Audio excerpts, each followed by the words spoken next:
exhaustive canvassing of the neighborhood, collection of video, and everything along those lines, we've been able to identify that 4 people were involved in the robbery and the attempt first-degree murder. We have been able to arrest 2. We have a 3rd identified that's still at large, and a 4th that we only know by a first name. The first arrested subject is Wendell Garcia, 19, of 2721 Valentine Court in New Orleans, and he's been charged with attempt first-degree murder and aggravated burglary. Attempt first-degree murder charge carries a potential sentence of 20 to 50 years. The aggravated burglary charge carries a sentence of 1 to 30 years. He has an extensive prior criminal history of both simple burglaries, possession of stolen property, constructive contempt, aggravated escape, and attempt theft and theft. Damon Stepney, the second individual, is actually the father of Wendell Garcia and the father of Damon Garcia, who is the 3rd individual that has been identified and is still at large. He will be charged with attempt first-degree murder and aggravated burglary as well. And he has an extensive criminal history of carrying of weapons, possession of crack cocaine, distribution of crack cocaine, assault, drive-by shooting, armed robbery, unauthorized use of a movable, various marijuana and various drug charges, as well as resisting arrest and battery on an officer. His second son, Damon Garcia, is 21. He remains at large. So we ask the public if anybody has any information as to the whereabouts of Damon Garcia, and to Damon Garcia individually, it's time to turn yourself in. We're going to get you, we're going to find you. It's not a question of if, it's a question of when, and we would like to do this in a safe and secure manner so that nobody gets hurt.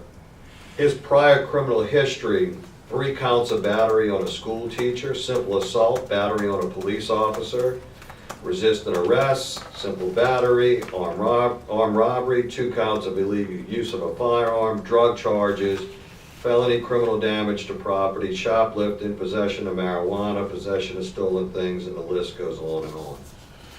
All 3 of them say that they cooperated with a white male known as Phil.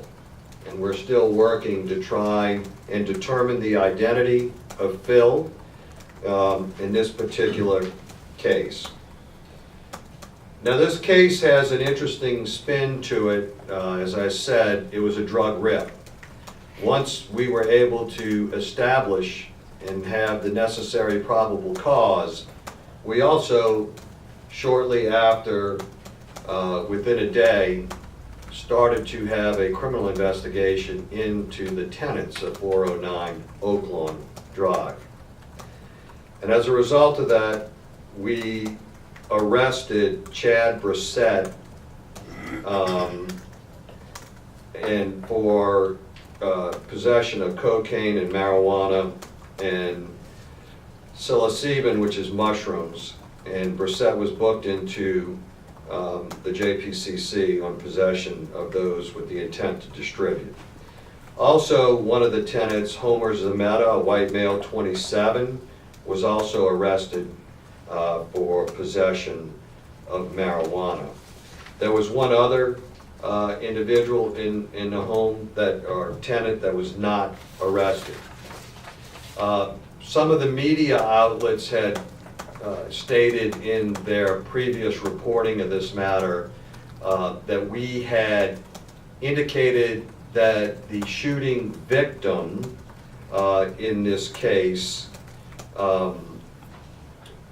Lyndon Yarrow, 29 years of age, was actually a female. That was the information that we were given. Lyndon Yarrow is actually transgender. So it wasn't a female, it's in fact a male. That individual remains hospitalized with injuries that are considered non-life threatening at this point in time. So it wasn't a mistake on our part, it was the information that we were given and the manner in which that individual presented themselves, and that's what we have been able to determine thus far. The interesting and unique and incredibly disappointing thing about this case is that we have a father perpetrating violent crimes with 2 sons. And that should not go unnoticed. And it's a problem. And obviously, we put a lot of people's lives at risk on Oak Lawn Drive in Metairie, where they were hunting down these particular individuals in order to accomplish these crimes. Let me also make a comment on another case and recognize the incredible work of the men and women of this office. And that's relative to the attempt second-degree murder case at the Shell service station, the victim Mary Wood. I viewed that video, and in my 40 years of law enforcement, I would characterize it as being one of the most horrific videos I've ever seen. And we're not in a position to share that video with you yet, but once it reveals itself, I'm incredibly confident that you will have the same reaction to it that I had. She is improving and still dealing with her injuries.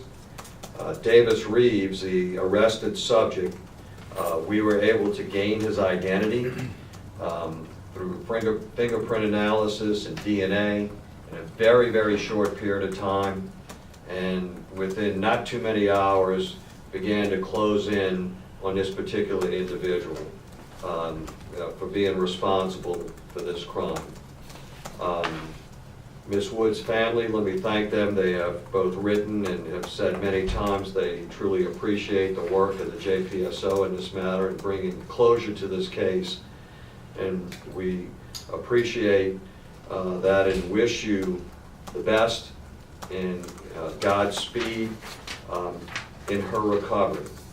And I will just tell you, but for the grace of God, she's alive. And there is no doubt in my mind or anyone else's mind that viewed that video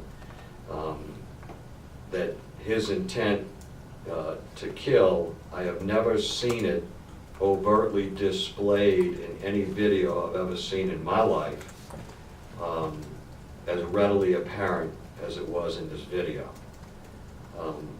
So good work to the men and women of the JPSO. Just congratulations, because they put it together in a very short period of time. Let me also thank the Louisiana State Police for expediting the CODA search on the DNA and so forth that we had and putting it at the top of the list as well so that we could get our hands around this particular perpetrator.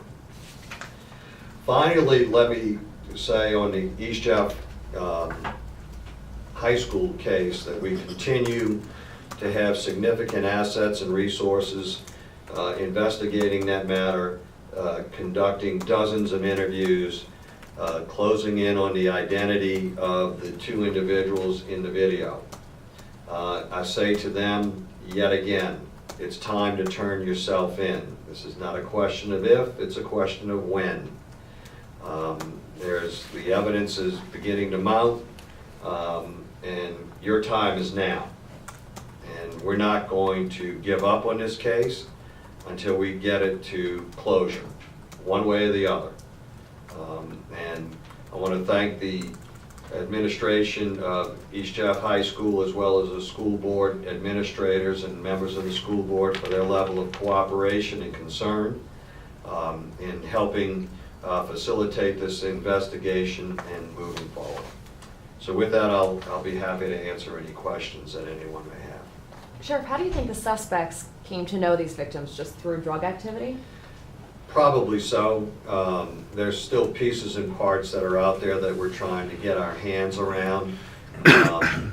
You know, there's this urban talk, and sometimes it's an urban myth, and sometimes it's not, and they believe that they were doing that, and they in fact did steal drugs from them that particular evening.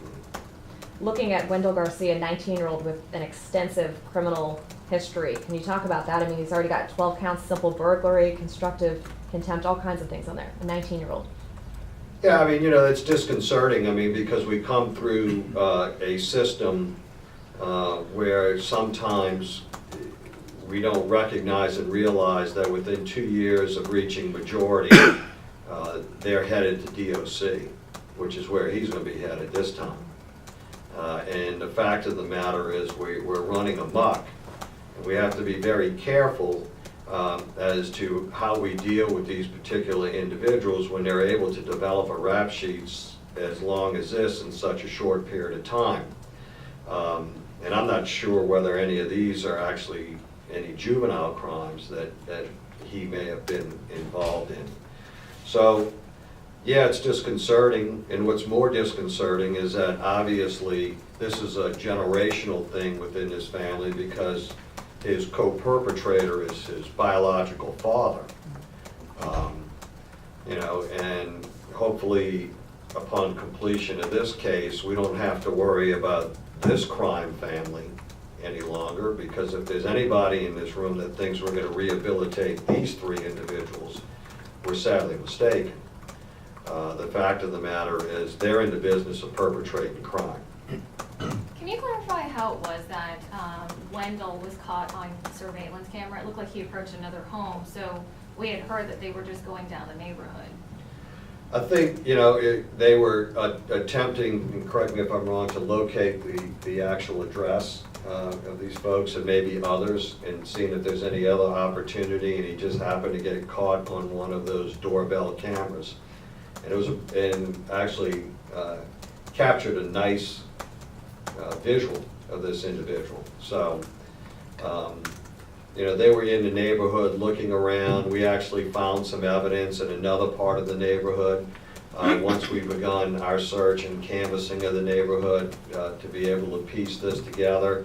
As a result of that collection, we were able to gather significant amounts of DNA evidence and fingerprint evidence as well, and as I recall, and able to pull this together in order to figure out the identity of 3 of the 4 individuals. Was that victim just in the wrong place? She just No, tried to run? No, that victim, Yarrow, was going to 409 Oaklawn to visit the tenants of 409 Oaklawn. Well, I'm trying to figure out why exactly did they shoot her? Because it didn't seem like she was a part of the rest of the party at that point. Well, the confrontation was at that location on Oaklawn. It was right there where they were going to pull the rip. What is that? When you rip somebody off, you stage a drug purchase or something along those lines with the intent to not pay, to take their money or take their drugs. That's not what this was in the classic sense, but they were going there because they felt that they had valid knowledge that they were in fact dealing drugs. So they figured if they're dealing, they're going to have drugs, we'll go steal their drugs. And they're probably going to have some money too. Sheriff, the other tenant who also lived at 409 Oaklawn, and from what we've been able to gather was in a relationship with Yarrow, do you Yes. believe that he was involved in whatever drug activities were taking place at the address? The individual that was involved with Yarrow, I believe, was it Brissett? Brandon, I'm sorry, that's right, Brandon. The other individual who was not charged, correct, in this case, who was having a relationship with Yarrow. Was he involved in drug activities? Well, there was Yarrow nothing that involved we in drug could activities? prove from the scene that we could put in his possession. Now, if you were to ask me, do I think there was any way that he didn't know what was going on there, that would be a stretch. But what we're able to prove at this point in time, and this investigation continues, is that there wasn't anything that we could actually charge him with at this juncture. Okay. And do you think Yarrow was involved in any of the drug dealing? Same explanation that deals with this is with Yarrow as well. Are the two suspects you have in custody, are they cooperating with you to find the other people who you're looking for? They have made admissions. In the arrest of Wendell actually gave up the identity of the others. Doesn't really know the full name, proper name of Phil, the white male. Who was the shooter? I'm not, well, right now, they're pointing towards Phil, so. Can I ask you a quick question, on an unrelated topic? Any confirmation to, we had heard a report of a possible robbery and shooting this morning on Jefferson Highway? Not to my knowledge. Does anybody here? There was a shooting on Riverside Drive. Riverside Drive, Riverside but Drive, that's, and that was sent to the media at 4:15 this morning. Okay. but that's closer Yeah. to Kenner. Right. We had heard one about Jefferson Highway. No, we'll check Okay. on it, let you know. I'll check on All right, And any if other I can questions? follow up The one- on the Jefferson High School, there were reports that they actually recovered weapons on campus. Is that accurate? it. No. Then with the Riverside shooting, in the past year, there have been 4 other shootings in that area. Is there anything that you can say about why that might be? Well, in the Riverside area, it's predominantly apartments. There's a very transient population in and out back there. We've actually had, one of our officers, Lieutenant Curtis Denton, was shot and killed right there on Riverside back in the 80s or 90s. It's something that we've dealt with for the last 30 years in that area. And it's because of the transient nature. It's hard to get our hands around that. There's a lot of apartments in there, different folks moving in and out. And so it's one of those, I wouldn't say a real hot spot area because it goes in spurts. But there are a number of pedestrian robberies that'll occur back there. We have had a number of drug transactions that occur back there, and anytime you have those two ingredients and you have somebody carrying a weapon, there's a high likelihood that somebody's gonna get shot. And that's probably the connection as much as anything. Okay. All right, thank you. Thank you all.